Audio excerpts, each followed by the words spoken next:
Amalan para sahabat Nabi yang menjadi tolak ukur bagi kita adalah sebagaimana yang disampaikan oleh Imam Al-Auza'i, khamsun kana 'alaiha ashabu Muhammadin Rasulillah sallallahu alaihi wasallam wattabi'una lahum bi ihsan: luzumul jamaah, wattiba'us sunnah, wa imaratul masjid, wa tilawatul Qur'an, wal jihadu fi sabilillah.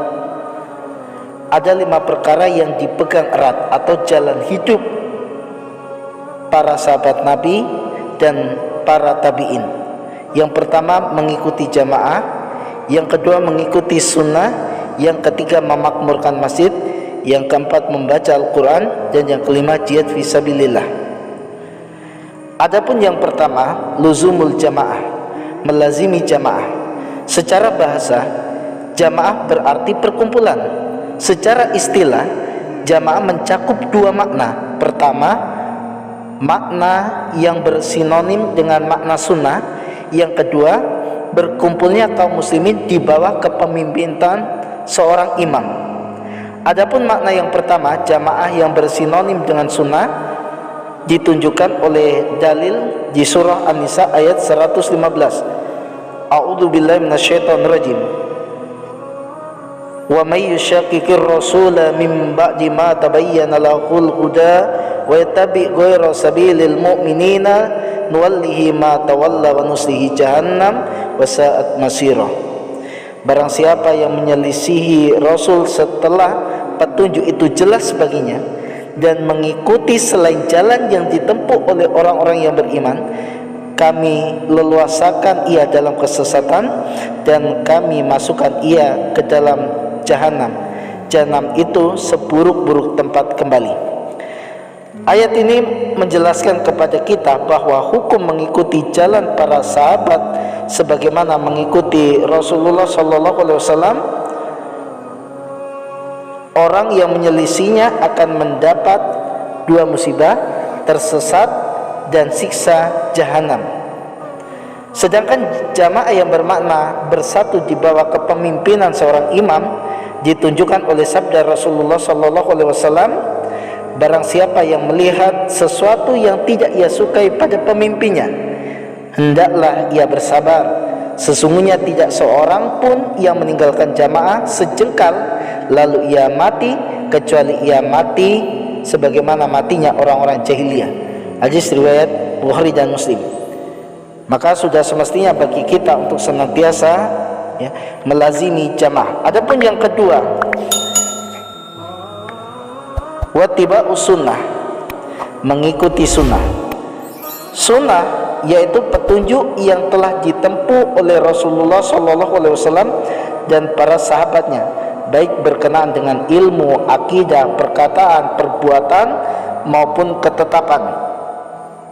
Sebagaimana Rasulullah SAW bersabda, sesungguhnya barang siapa yang dari kalian yang masih hidup setelahku akan melihat banyak perselisihan, maka hendaknya kalian berpegang teguh kepada sunnahku dan sunnah para khulafaur rasyidin, di mana mereka itu telah mendapat hidayah. Adapun yang ketiga, wa imaratul masjid, memakmurkan masjid.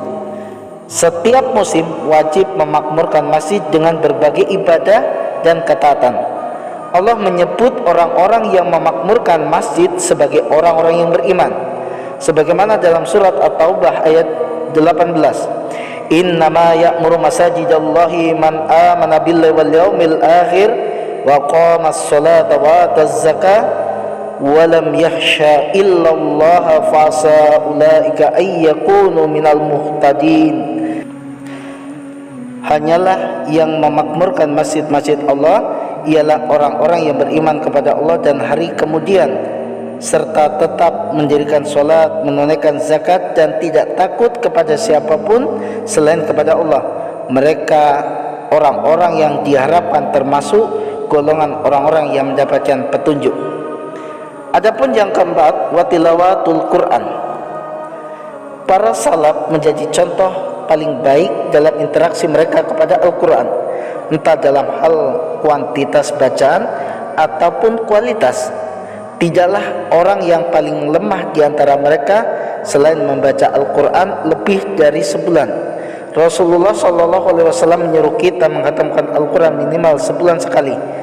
Abdullah bin Amr bin As bertanya, "Wahai Rasulullah, berapa lama saya harus menghatamkan Al-Quran?" Rasulullah menjawab, "Sebulan." Abdullah berkata, "Saya mampu menghatamkan kurang dari sebulan." Abdullah mengulangi perkataannya dan mengurangi tempo khatamnya sampai Rasulullah bersabda, "Khatamkanlah Al-Quran selama 7 hari." Abdullah mengatakan, "Saya bisa menghatamkan dalam waktu kurang dari 7 hari."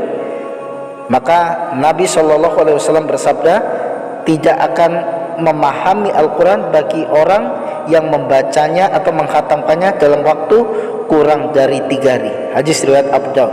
Inilah para sahabat, sebagaimana ketika Rasulullah SAW menyampaikan kepada mereka, ternyata mereka sangat antusias terhadap Al-Quran. Kesungguhan mereka dalam membaca, memahami, mentadaburi Al-Quran ternyata sangat luar biasa. Kemudian yang kelima, jihad fi sabilillah. Jihad fi sabilillah merupakan ruh dan kehidupan para salaf, dan mereka para sahabat terbukti bahwa mereka begitu sangat antusias ketika bersama Rasulullah SAW pada perang Badar, misalnya perang Uhud.